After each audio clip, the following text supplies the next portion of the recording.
شعر نمبر 4۔ یہ کلی بھی اس گلستان خزاں منظر میں تھی، ایسی چنگاری بھی یارب اپنی خاکستر میں تھی۔ کلی بن کھلا پھول، گلستان باغ، خزاں پتجھڑ کا موسم، چنگاری شرارہ، خاکستر راکھ۔ علامہ محمد اقبال عظیم فلسفی ہیں۔ ان کی شاعری نے خوابیدہ قوم کو جگایا۔ فاطمہ بنت عبداللہ کو خراج تحسین پیش کرتے ہوئے کہتے ہیں کہ اے فاطمہ، تو ایسی کلی ہے جس نے زوال پذیر قوم کو اپنی معصومیت اور اپنے کردار سے جگایا۔ امت مسلمہ جس کی عظمت کے گیت گائے جاتے تھے، آج ایک اجڑے ہوئے باغ کی طرح ہے جس پر خزاں کے بادل چھا رہے ہیں۔ افراتفری اور ابتری کا دور ہے۔ اب یہاں خوش رنگ پھولوں کی بجائے نوک دار خار اگتے ہیں، لیکن تو اس خزاں رسیدہ باغ میں ایک تازہ کلی کی طرح کھل رہی ہے۔ تو مایوس دلوں کے لیے امید سحر ہے۔ تو راکھ کے ڈھیر میں دبی ہوئی ایک ایسی چنگاری ہے جس نے امید سحر کا پیغام دیا۔ اے فاطمہ، تو نے اپنے جوش اور جذبے سے زوال پذیر قوم میں تڑپ پیدا کر دی۔ تیرے کردار کی عظمت نے سوئی قوم کو جگا دیا۔ تو نے اچانک بھڑک کر اپنے وجود کا احساس دلایا کہ آگ ابھی بجھی نہیں، بلکہ اس میں تپش باقی ہے۔ تو اجڑے باغ کی ایسی کلی ہے جس نے لوگوں کو احساس دلایا کہ یہ باغ ابھی ویران نہیں ہوا، اس میں بہار آ سکتی ہے۔ تو نے سوئی قوم کے اندر جذبہ جہاد کی لگن پیدا کی۔ تو نے ایک ایسی چنگاری پیدا کی جس نے بدحال قوم کو مہذب کر کے بہار سے آشنا کیا۔ اب اس خزاں رسیدہ چمن میں بہار کے بادل چھائیں گے اور مسلمان ایک دفعہ پھر بام عروج پر پہنچیں گے۔ ترقی اور کامرانی اس قوم کا مقدر بنے گی، وہ ترقی اور کامرانی جو عہد رفتہ میں موجود تھی۔ اے فاطمہ، تو نے بہت عظیم کام سر انجام دیا۔ ٹوٹی پھوٹی تلواروں میں کیا بجلی تھی، کیا شعلہ تھا، جہاں فاطمہ بنت عبداللہ نے اللہ اکبر بولا تھا۔ تیرے علم و محبت کی نہیں ہے انتہا کوئی، نہیں ہے تجھ سے بڑھ کر ساز فطرت میں لوا کوئی۔ شعر نمبر 5۔ اپنے صحرا میں بہت آہو ابھی پوشیدہ ہیں، بجلیاں برسے ہوئے بادل میں بھی خوابیدہ ہیں۔ آہو ہرن کو کہتے ہیں۔ صحرا، ریگستان، پوشیدہ، چھپا ہوا، خوابیدہ، سوئی ہوئی۔ علامہ اقبال نے اپنے نظریات کے ذریعے مسلمانوں میں جذبہ جہاد کو بیدار کیا۔ فاطمہ بنت عبداللہ کی بہادری اور شجاعت کی داستان بیان کر رہی ہیں۔ کہتے ہیں کہ جس قوم میں فاطمہ جیسی بہادر بیٹیاں موجود ہوں، اس قوم کو کبھی بھی ذلت کا سامنا نہیں کرنا پڑتا، بلکہ وہ قوم عروج پر پہنچتی ہے اور اس کی عزت و عظمت پر کوئی حرف نہیں آتا۔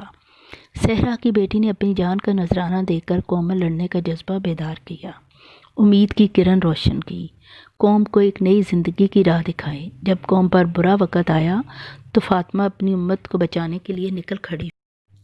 فاطمہ نے بہادری اور دلیری کی ایسی داستان رقم کی کہ جس کی صدیوں تک مثال دی جاتی رہے گی۔ اقبال اب مایوس نہیں، اب اسے امید ہے کہ فاطمہ نے اپنی شہادت سے جو داستان لکھی ہے، جس نے ترقی اور کامرانی کی راہیں متعین کر دی ہیں، 10 سالہ بچی کے اس کارنامے نے خودی کی دولت سے مالا مال کیا۔ اب مسلمان امت کو بلند مقام حاصل ہوگا۔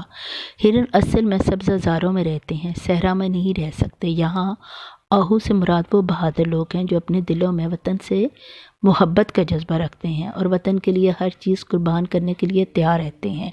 اسی طرح جیسے بادل برسنے کے بعد ختم نہیں ہوتا بلکہ کہیں نہ کہیں بجلی کی چمک پیدا کرتا ہے، ایسے ہی زوال پذیر قوم میں فاطمہ کی طرح کے بہادر لوگ بجلیوں کی طرح ظاہر ہونے کے لیے بےتاب ہیں، تاکہ اپنی امت کو ذلت سے بچا کر ترقی اور کامرانی کی منزل پر پہنچا دیں۔ اٹھ کے اب بزم جہاں کا اور ہی انداز ہے، مشرق و مغرب میں تیرے دور کا آغاز ہے۔ کھول آنکھ، زمیں دیکھ، فلک دیکھ، فضا دیکھ، مشرق سے ابھرتے ہوئے سورج کو ذرا دیکھ۔ شعر نمبر 6۔ فاطمہ گو شبنم افشاں آنکھ تیرے غم میں ہے، نغمہ عشرت بھی اپنے نالۂ ماتم میں ہے۔ گو اگرچہ شبنم افشاں اوس ٹپکانے والی نغمہ عشرت، خوشی کا گیت، نالۂ ماتم کسی کے مرنے پر آہو بکا کرنا۔ علامہ اقبال نے اپنے نظریات کے ذریعے مسلمان امت میں آزادی کا جذبہ بیدار کیا۔ اس شعر میں فاطمہ بنت عبداللہ کو خراج تحسین پیش کرتے ہوئے کہتے ہیں کہ فاطمہ نے اپنی شہادت سے دنیا کو عظیم جذبے سے روشناس کیا اور اپنی امت کے لیے ایک عظیم کارنامہ سر انجام دیا۔ 10 سالہ بچی کی شہادت پر آسمان رو رہا ہے، اس کی معصومیت پر ہر آنکھ پرنم ہے۔ اس نے ابھی دنیا ہی کہاں دیکھی تھی، اپنے اسلاف کی پیروی کرتے ہوئے اپنی جان قربان کر دی۔ وہ اپنے اسلاف کی امین ٹھہری۔ فاطمہ کو مخاطب کرتے ہوئے کہتے ہیں کہ فاطمہ، ہم تیرے غم میں آنسو بہاتے ہیں اور یہ آنسو خود بخود ہی ہماری آنکھوں سے نکلتے ہیں، دوہے بھی پڑتے ہیں، لیکن ہمارے اس ماتمی گیت میں خوشی کا نغمہ بھی شامل ہے۔ ہمارے آنسوؤں میں خوشی کے آنسو بھی ہیں کہ تو نے اپنی زندگی قربان کر کے ہمیں نئی زندگی عطا کی، ایک ایسی زندگی اور امید جو تیری شجاعت اور شہادت کے بعد نصیب ہوئی۔ ہم اس پر جتنا بھی فخر کریں کم ہے۔ تمہاری شہادت نے دوسرے نوجوانوں میں جذبہ جہاد بیدار کیا، اسی لیے ایک طرف دنیا سے تیرے جانے کا غم ہے تو دوسری طرف اس جذبے کی خوشی ہے جو تو نے ہم میں بیدار کیا۔ شہادت ہے مطلوب مقصود مومن، نہ مال غنیمت نہ کشور کشائی۔ نہیں ہے نا امید اقبال اپنے کشتے ویراں سے، ذرا نم ہو تو یہ مٹی بڑی زرخیز ہے ساقی۔ شعر نمبر 7۔ رقص تیری خاک کا کتنا نشاط انگیز ہے، ذرا ذرا زندگی کے سوز سے لبریز ہے۔ رقص، ناچ، نشاط انگیز، خوشی بڑھانا، سوز، تپش، لبریز بھرا ہوا۔ علامہ اقبال نے اپنی شاعری کے ذریعے امت محمدی صلی اللہ علیہ وآلہ وسلم میں جذبہ جہاد پیدا کیا۔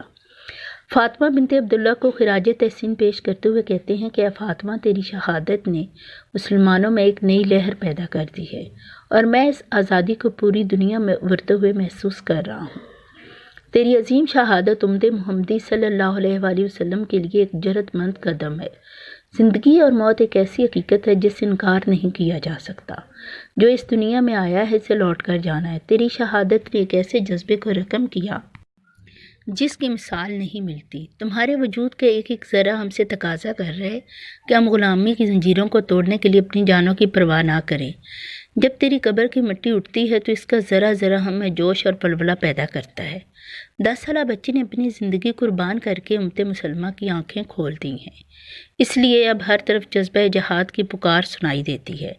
اقبال فاطمہ سے مخاطب ہوتے ہوئے کہتے ہیں کہ اے فاطمہ، تیری روح بہار کے پھول کھلاتی ہوئی خوشی کا پیغام دے رہی ہے اور تیری زندگی پورے عالم اسلام کے اتحاد اور یکجہتی کا درس دے رہی ہے۔ آج تیری روح عالم اسلام کی کامیابی اور کامرانی کا باعث ہے، کیونکہ تم نے مسلمانوں کے غم کو محسوس کرتے ہوئے بڑی بہادری اور بے باکی کا مظاہرہ کیا۔ آج ہر مسلمان تیرے نقش قدم کی پیروی کرنا چاہتا ہے، کیونکہ تیری قربانی نے لوگوں میں کٹ مرنے کا جذبہ بیدار کر دیا ہے۔ تیری عظمت پر جتنا بھی فخر کریں کم ہے۔ یقین محکم، عمل پہم، محبت فاتح عالم، جہاد زندگانی میں ہیں یہ مردوں کی شمشیریں۔ اٹھ کے اب بزم جہاں کا اور ہی انداز ہے، مشرق و مغرب میں تیرے دور کا آغاز ہے۔ شعر نمبر 8۔ ہے کوئی ہنگامہ تیری تربت خاموش میں، پل رہی ہے ایک قوم تازہ اس آغوش میں۔ ہنگامہ شور کو کہتے ہیں، تربت قبر کو کہتے ہیں، آغوش گود۔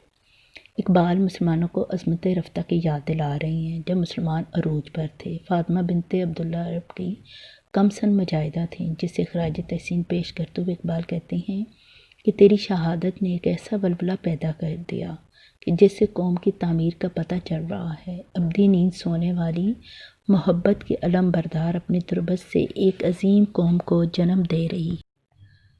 عہد رفتہ کے ان مجاہدین کی یاد دلا رہی ہے جنہوں نے کیسر و کسرہ کے محلات کو کھنڈرات میں تبدیل کر دیا اور دین اسلام کو سرفراز کیا۔ طارق بن زیاد نے جہاد کرتے ہوئے کشتیاں جلا دی تھیں، اس کے پیش نظر ایک ہی مقصد تھا، یا شہادت یا فتح۔ اور آج فاطمہ انہیں مجاہدین کے کارناموں کی یاد دلاتے ہوئے غفلت میں سوئی ہوئی قوم کو نئی سوچ اور نئی فکر سے ہم آہنگ کر رہی ہے اور تعمیر و ترقی کی طرف مائل کر رہی ہے۔ آج دنیا میں جو ہر طرف آزادی کی لہر پیدا ہو رہی ہے تو اس کی وجہ جو ہے وہ فاطمہ بنت عبداللہ ہے۔ اقبال فاطمہ کی قبر سے اٹھنے والے عظیم کارنامے کو محسوس کر رہے ہیں۔ آج قوموں کا اجتماعی ضمیر جاگ اٹھا ہے۔ فاطمہ اپنی قبر میں آرام سے سوئی ہوئی ہے، لیکن بظاہر تیری قبر چپ چاپ ہے، لیکن اس کے اندر ایک ہنگامہ ہے کہ تیری قربانی رائے گاہ نہیں گئی۔ تم نے پوری قوم کو ایک ایسے جذبے سے روشناس کیا ہے جو وقت گزرنے کے ساتھ ساتھ بڑھتا چلا جائے گا۔ وہ شمع بجھ گئی مگر اس کے چراغ سے، قندیل آرزو ہے فروزاں اسی طرح، دلیل صبح روشن ہے تاروں کی تنک تابی، افق سے آفتاب ابھرا گیا دوریں گراں خوابی۔